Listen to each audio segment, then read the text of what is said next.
ये नई शिक्षा नीति जो कमर्शियलाइजेशन ऑफ एजुकेशन है, कम्युनलाइजेशन ऑफ एजुकेशन है, ये महिलाओं के विरोध में है, क्योंकि ये पितृसत्ता को संरक्षण करता है और महिलाओं को चार दीवारी के अंदर धकेल की महिलाएं इसका विरोध कर रही हैं। और आज प्रगतिशील महिला संगठन AAFRT के जो ये प्रोग्राम हुआ जंतर मंतर पर, उसमें हमने शिरकत करी और इसका विरोध। 33% बेटी बचाओ बेटी पढ़ाओ का नारा दे रहे, फिर बेटी बचाओ बेटी पढ़ाओ, बेसिकली बेटी को पढ़ाई से बचाओ। आप जो है पूरा अपने माहौल ये कर दिया, बेटियां अपनी स्कूलों को मर्ज कर देंगे, जब आप कॉलेजेस का प्राइवेटाइजेशन कर देंगे, PPP मॉडल के ऊपर जब आप पढ़ाइयां करवाएंगे तो बिजनेस हो जाएगी। अंबानी और चंद कॉर्पोरेट घरानों के हित में निजीकरण हो रहा है। ये निजीकरण देश की महिलाओं के खिलाफ है। इस निजीकरण की नीति से लड़कियों को ज्ञान के रास्ते बंद हो जाएंगे, उनको फिर से चार दीवारी के अंदर धकेलने की व्यवस्था ये मनुवादी सरकार। आरक्षण की आप बात कर रहे हैं, वो भी कहीं जाके 2029 में लागू होगा और वो भी 33%। भारतीय महिलाएं देश की आधी आबादी है, क्यों नहीं 50% आरक्षण है और क्यों नहीं इसी लोकसभा चुनाव को वास्तविकताओं से दूर कर रहे हैं। आप उनके रोजगार के अवसर खत्म कर रहे हैं, क्योंकि जब प्राइवेटाइजेशन होगा, कॉन्ट्रेक्चुअलाइजेशन ऑफ जॉब्स होगा, नौकरियों का जब ठेकेदारीकरण होगा तो नौकरियों के ठेकेदारीकरण से फिर से औरतों को,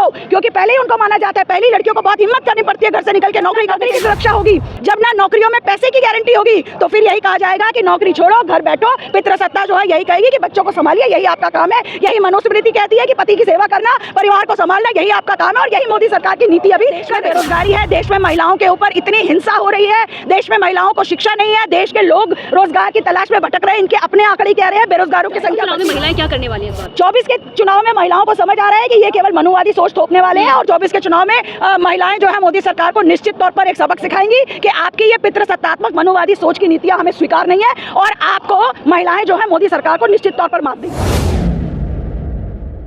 जिस तरह से छात्रों के सिलेबस में से तर्कशीलता से संबंधित चीज़ों को हटाया जा रहा है, उसका महिलाओं के जीवन पर बहुत बुरा असर पड़ेगा। पूरी की पूरी NEP, क्योंकि वो शिक्षा के व्यवसायीकरण की ओर उसका पूरा जोर है, तो देश की महिलाएं, आम साधारण परिवारों की महिलाएं, जिनके लिए पहले ही उच्च शिक्षा को उनकी एक्सेसिबिलिटी, उच्च शिक्षा तक उनकी पहुंच पहले ही बहुत सीमित थी, और जब अब शिक्षा का निजीकरण होगा, कॉलेजेस को कहा जाएगा कि अपने फंड्स खुद जुटाइए, तो भारत जैसे देश में जहां सामंती समझ के चलते महिलाएं वैसे ही दोयम दर्जे की होती है, बेटियों को बोझ समझा जाता है, बेटियों के लिए दोहरे दहेज की व्यवस्था करना आम साधारण माँ बाप के लिए संभव ही नहीं होगा।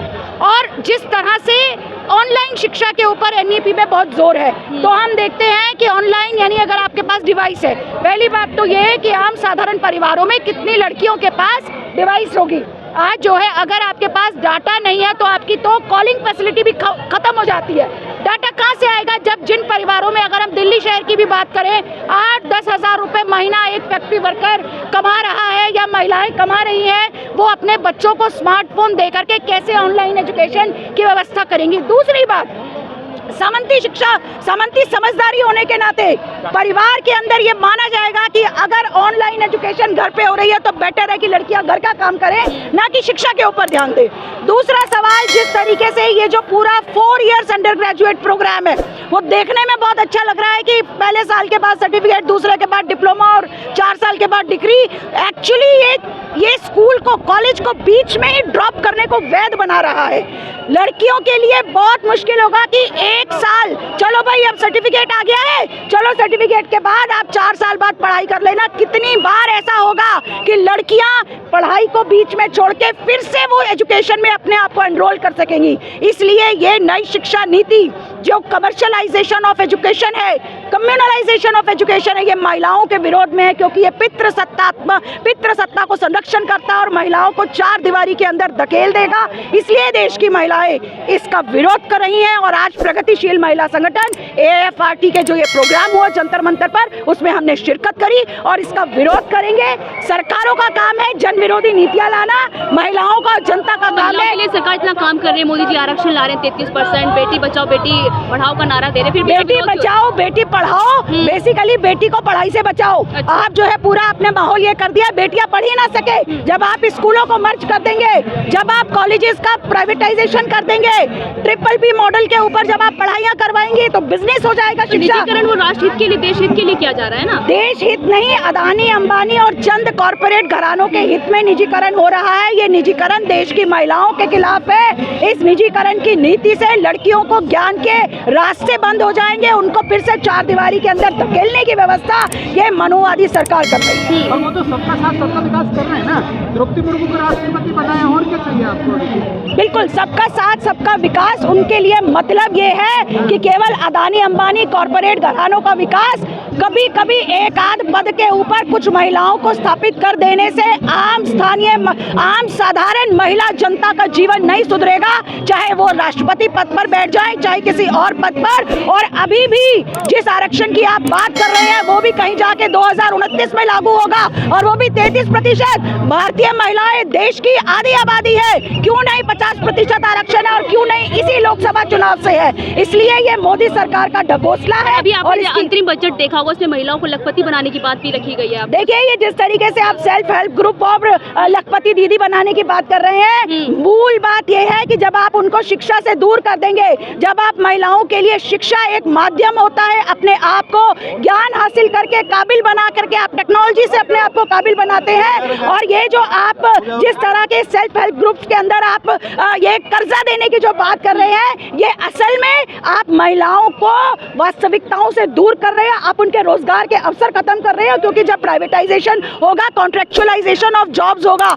नौकरियों का जब ठेकेदारीकरण होगा, तो नौकरियों के ठेकेदारीकरण से फिर से औरतों को, क्योंकि पहले ही उनको माना जाता है, पहली लड़कियों को बहुत हिम्मत करनी पड़ती है घर से निकल के नौकरी करने के लिए। जब ना नौकरी की सुरक्षा होगी, जब ना नौकरियों में पैसे की गारंटी होगी, तो फिर यही कहा जाएगा कि नौकरी छोड़ो, घर बैठो। पितृसत्ता जो है यही कहेगी कि बच्चों को संभालिए, यही आपका काम है। यही मनुस्मृति कहती है कि पति की सेवा करना, परिवार को संभालना, यही आपका काम है, और यही मोदी सरकार की नीति अभी कर रही है। पर अब राम राज्य भी तो दे दिया ना मोदी सरकार। बिल्कुल, राम राज्य दे दिया। इसीलिए राम राज्य में, क्योंकि सीता की कोई सम्मान ही नहीं था, सीता को किस तरीके से वन में भटकने के लिए छोड़ दिया गया था। हम ये कहना चाहते हैं कि आप जो है, आप मौजूदा समय में राम की बात करके दरअसल में आप महिलाओं के ऊपर और समाज के ऊपर मनुवादी समझ को आप थोप रहे हैं। महिलाओं को चार दीवारी में भेज देने के आप पूरे के पूरे इंतजाम कर रहे हैं। पर वही भाजपा कह रही है राम राज्य आने के बाद कोई मुद्दा ही नहीं बचा देश में। देखिए, भाजपा के लिए कोई मुद्दा नहीं बचा, क्योंकि उनका तो मुद्दा ये है कि किस तरीके से जब देश में बेरोजगारी है, देश में महिलाओं के ऊपर इतनी हिंसा हो रही है, देश में महिलाओं को शिक्षा नहीं है, देश के लोग रोजगार की तलाश में भटक रहे हैं, इनके अपने आंकड़े कह रहे हैं बेरोजगारों की संख्या बढ़ती जा रही है, तो जाहिर सी बात है ये मुद्दे ना बने। इसलिए जनता की संघर्ष की एकता को खत्म करने के लिए ये फर्जी मुद्दे जनता के बीच में ला रहे हैं, और साझी शहादत, साझी विरासत के इस देश में देश की जनता इनकी नीतियों को नाकाम करेगी, और अपनी जबरदस्त संघर्ष की एकता के साथ इस देश के अंदर बेरोजगारी को नेस्तनाबूद किया जाएगा, इस देश से कॉर्पोरेट का राज खत्म किया जाएगा। 24 के चुनाव में महिलाएं क्या करने वाली है इस बार? 24 के चुनाव में महिलाओं को समझ आ रहा है कि ये केवल मनुवादी सोच थोपने वाले हैं, और 24 के चुनाव में महिलाएं जो है मोदी सरकार को निश्चित तौर पर एक सबक सिखाएंगी कि आपकी ये पितृसत्तात्मक मनुवादी सोच की नीतियां हमें स्वीकार नहीं है, और आपको महिलाएं जो है मोदी सरकार को निश्चित तौर पर मात देंगी। पर आप मोदी सरकार की बात कर रहे हैं, पर देश तो विश्व गुरु की श्रेणी में जा रहा है ना। बिल्कुल, देश विश्व गुरु की श्रेणी में है, इसीलिए 55% महिलाएं खून की कमी का शिकार हैं, लगातार उच्च शिक्षा से दूर होती जा रही हैं महिलाएं, सड़कों पर महिलाएं सुरक्षित नहीं है। महिलाओं के ऊपर हिंसा जब होती है, तो उस हिंसा को समर्थन करने के लिए बीजेपी के विधायक से लेकर के पूरा का पूरा